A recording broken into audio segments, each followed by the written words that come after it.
You know, I really wasn't sure if they were going to switch out the 2 new seasonal veterans in Central Retem or just remove them. But Sega surprised us even more. We now have 1 extra new veteran in our new Dreadkeeper 3 farm loop, and I'm excited to tell you about it in the video.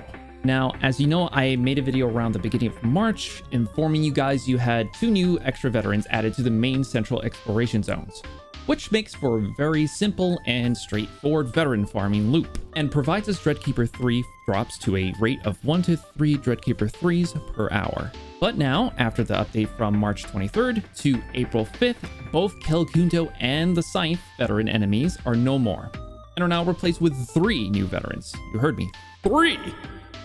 Which brings the current original count of 6 veterans to 7.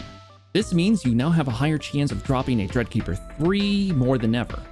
And this helps prevent everyone from waiting for a veteran to respawn, because, you know, the more veterans, the more time it takes, obviously.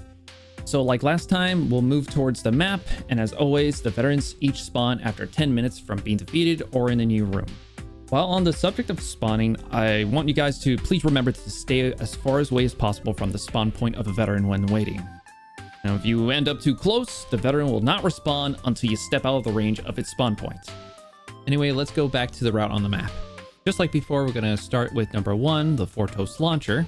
Then we're going to move up north to number 2 with the green alien thing. I'm not going to pronounce his name, thank you. Then we'll move across to the right to number 3, where we'll now have the Fortos Laser instead of the Kelkundo.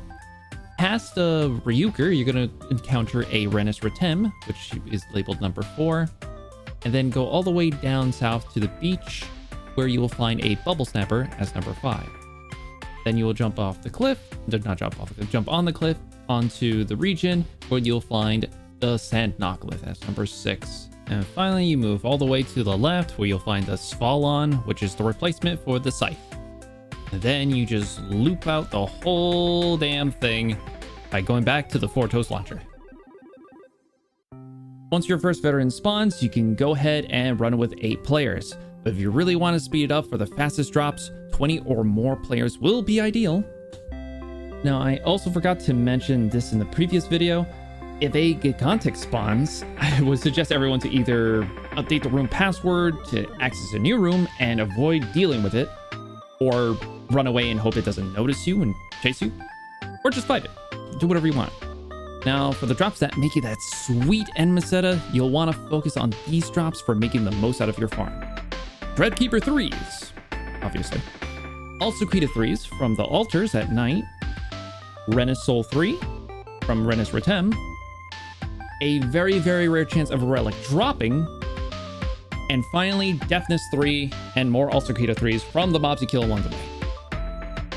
Thank you for watching my video. If you found this video interesting or helpful, please give it a like. And if you think I missed something, then leave a comment. Thank you again, and everyone, have a good one.